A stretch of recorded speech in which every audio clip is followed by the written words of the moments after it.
नमस्कार, मी सृष्टी. आजच्या या नवीन व्हिडिओमध्ये तुमचं स्वागत आहे. तर आज आपण बघणार आहोत प्रिन्सेस ब्लाऊजचं कटिंग. त्यासाठी कस्टमरने दिलेला हा मापाचा ब्लाऊजचा मागून गळा बोटनेक आहे, पण त्यांना कटिंग करणार त्या ब्लाऊजचा गळा डीप हवा आहे. त्यामुळे काही मापे मी ब्लाऊजवरून घेतली. शोल्डर आणि मुंड्याचे माप हे मागील गळ्यावरून घेऊयात. असेच ब्लाऊज आपल्याकडे शिवायला येत असतात, मग त्यावरून परफेक्ट मापे काढता आली पाहिजेत. तर ब्लाऊजवरून मापे कशी घेतली बघूया.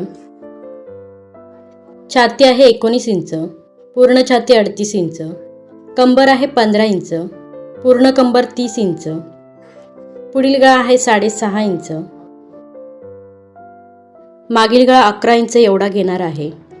मागील गळा आणि छाती लक्षात घेऊन शोल्डर 5.25 इंच घ्यायचा आहे. पूर्ण शोल्डर येईल 10.5 इंच. मुंड्याचं माप नंतर कपड्यावरून घेऊया. मापे टाकायच्या आधी इथे खालून अस्तर मागे पुढे असल्यास पट्टीने आधी सरळ लाईन आखून घ्यायची. आपण ह्या लाईनच्या वर मापे टाकणार आहोत. अस्तर असं डबल फोल्ड आहे आणि बंद बाजू आपल्याकडे ठेवलेली आहे. सर्वात आधी आपण मागील बाजू कट करणार आहोत. ब्लाऊजची उंची आहे 13.5 inch. 13.5 inch plus 1 inch, total 14.5 inch. कटोरी असू दे किंवा प्रिन्सेस, सर्व प्रकारच्या ब्लाऊजसाठी मागील बाजूमध्ये 1 इंचच ॲड करायचं. ही लाईन सरळ आखून घेऊया. या लाईनवर शोल्डरचं माप येईल. मागील गळ्यावरून शोल्डर 5.25 इंच घेतला आहे. 5.25 इंचावर खुणा करून घेऊया.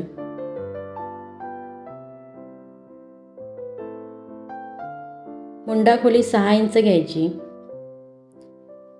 इथून पण शोल्डरचं माप टाकून मुंड्याची ही लाईन सरळ आखून घेऊया. त्यानंतर छाती आहे 38 इंच. 38चा चौथा भाग 9.5 इंच. त्यात 2.5 इंच शिलाई घेते. इथे शिलाई तुम्ही 1.5-2 पण घेऊ शकता. ही लाईन मुंड्याच्या लाईनला जोडून घेऊया. कंबर आहे 30 इंच. 30चा चौथा भाग 7.5 इंच. त्यात 2.5 इंच शिलाई आणि 1 इंच मागील टक्ससाठी.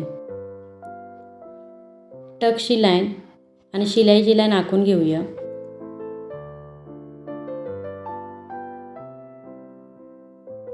मागील मुंडा आखून घेऊया.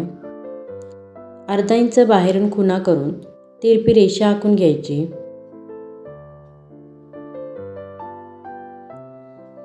आतील लाईनपासून 1.5 इंचावर मागील शेप देऊन घेऊया. तुम्हाला डायरेक्ट जमत नसेल तर फ्रेंच कर्वचा वापर करा. ब्लाऊजला काखेत चुन्या पडू नये यासाठी 1/2 इंच खाली घ्यायचं. अशा प्रकारे छान असा शेप दिसला पाहिजे. आता आपण गळा आखून घेऊया. गळा रुंदी 2.25 इंच घेते. शोल्डर पट्टी येईल 3 इंचाची. क्रॉस टेप लावून मागील गळा 11 इंच घेऊयात. खालून गळा रुंदी वरच्या गळा रुंदीपेक्षा जास्त घ्यायची. 3 इंच घेऊया. त्यामुळे गळा रुंदीला डीप दिसेल. बॉक्स आखून गळ्याला गोल शेप देऊयात. कस्टमरला गळा रुंदीला डीप हवा आहे, त्यासाठी इथे मी 3.25 इंच घेते. हे अंतर तुम्ही 3.5 पर्यंत पण घेऊ शकता. यापुढे घेऊ नका, मग गळा जास्तच डीप होईल. हे बघा, शेप असा बॉक्सच्या बाहेरून थोडासा येईल.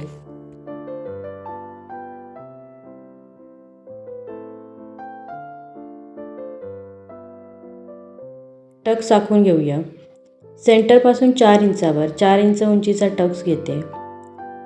टक्स गळ्याच्या खालीच घ्यायचा आहे. आखून घेऊया.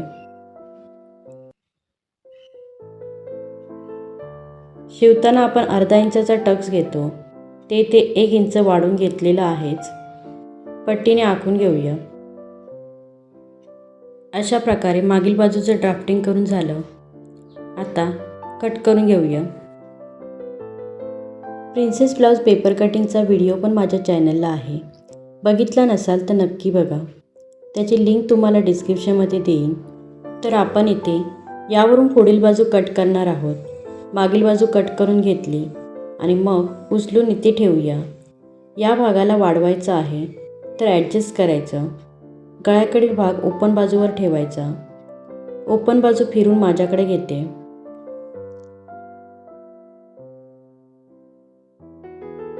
इथे 5 इंच हुकाय पट्टीसाठी आखून घेते.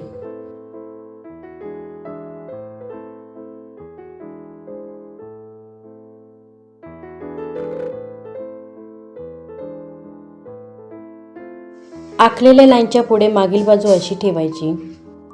कडेने आखून घेऊया.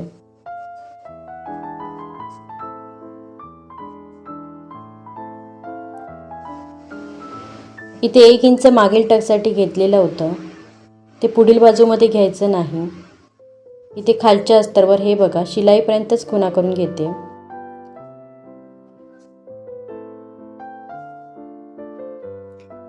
इथे गळारुंदी पण खुणा करून घेऊया. हे बघा अशा प्रकारे मागील बाजू आखून घेतली. आता आधी ही लाईन आखून घेऊया. मागच्या बाजूमध्ये 1 इंच अगोदर वाढवलेलं होतंच, तर आता पुढील बाजूमध्ये अजून अर्धा इंच आपण वाढवणार आहोत. ते कशासाठी सांगते. प्रिन्सेस कट जेव्हा आपण शिवतो तेव्हा पफ तयार होऊन ब्लाऊज कमरेकडून वर उचलला जातो. वाढीव घेतल्यामुळे ब्लाऊज शिवल्यावर कमरेची लाईन ही सरळ येते. मात्र कप साईज मोठी असेल तर वाढीव 1 इंच घ्यायचं. गळा आखून घेऊया. गळारुंदी 2.25 इंच घेतलेली. पुढील गळा आहे तेवढाच घ्यायचा 6.5 इंच. खालून गळारुंदी 2.25 इंच घेऊन पट्टीने बॉक्स आखून घेऊया आणि गळ्याला गोल शेप देऊया. शेप डायरेक्ट जमत नसेल तर तुमच्याकडे फ्रेंच कर असेल तर त्याने दिला तरी चालेल. आता पुढील मुंडा आखून घेऊया. मुंडाखोली 6 इंच खुणा करून इथून शोल्डरचं माप टाकून पट्टीने आखून घेऊया आणि मग 1 इंचावर खुणा करून पुढील शेपचं आखून घेऊया.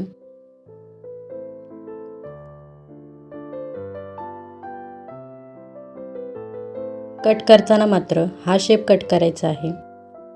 40 छाती हेवी साईज असल्यामुळे टक्स पॉईंट 10.5 इंच घेते. टक्स पॉईंट शोल्डरपासून असा सरळ खाली घ्यायचा. हा पॉईंट हुकाय पट्टीपासून 3.5 इंचावर येईल. इथे कमरेकडे जेवढं वर घेतलं त्यात अर्धा इंच कमी करून घ्यायचं. 3 इंच घेते. ही लाईन अशी तिरपी येईल. ह्या लाईनला जोडून मुंड्यातून असा शेप आखून घेऊया.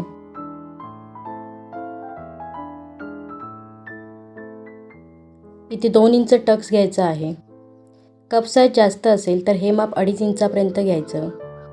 इथे मुंड्यामध्ये आखलेल्या शेपच्या पुढे अर्धा इंच घ्यायचं. त्यामुळे प्रिन्सेस कट हा प्रॉपर येईल. त्यानंतर इथे प्रिन्सेस शेप आखून घेऊया. व्हिडिओत दाखवल्याप्रमाणे शेप द्यायचा आहे. हे बघा असा शेप दिसला पाहिजे. यापुढे तुम्हाला पुढील बाजूमध्ये किती वाढीव घेतलं पाहिजे ते सांगते. इथे कडेने 1.5 इंच शिलाई, टोटल अर्धा इंच आणि हे अर्धा इंच, टोटल 1 इंच कमी होईल. ते 1 इंच आपण इथे वाढवूया. तसंच कमरेकडून पण 1.5 इंच शिलाई, टोटल अर्धा इंच आणि 2 इंच टक्स पकडून टोटल 2.5 इंच इथे पुढे वाढवूया. त्यामुळे बाजू कुठेही कमी पडणार नाही. आखून घेऊया.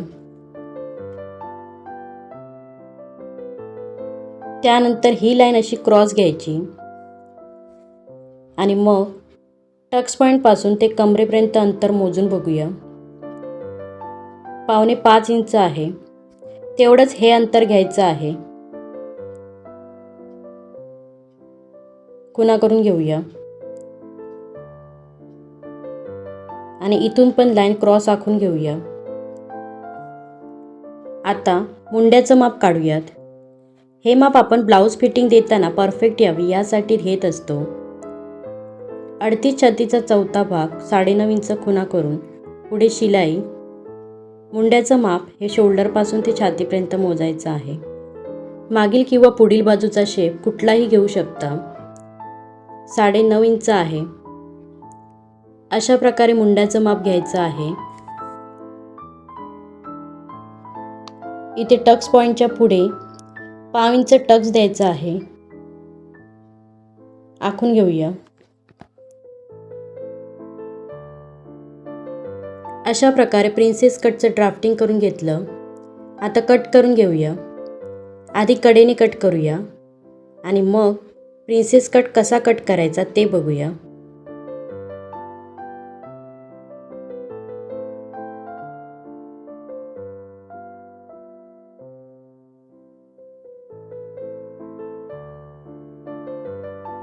कडेने कट करून घेतलं.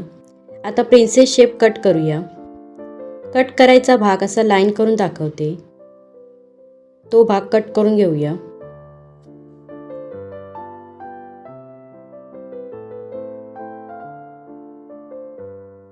अशा प्रकारे कस्टमरने दिलेल्या मापाप्रमाणे प्रिन्सेस ब्लाऊजची कटिंग केली. व्हिडिओ आवडला तर लाईक सबस्क्राईब करायला विसरू नका. भेटूया पुढील व्हिडिओमध्ये. धन्यवाद.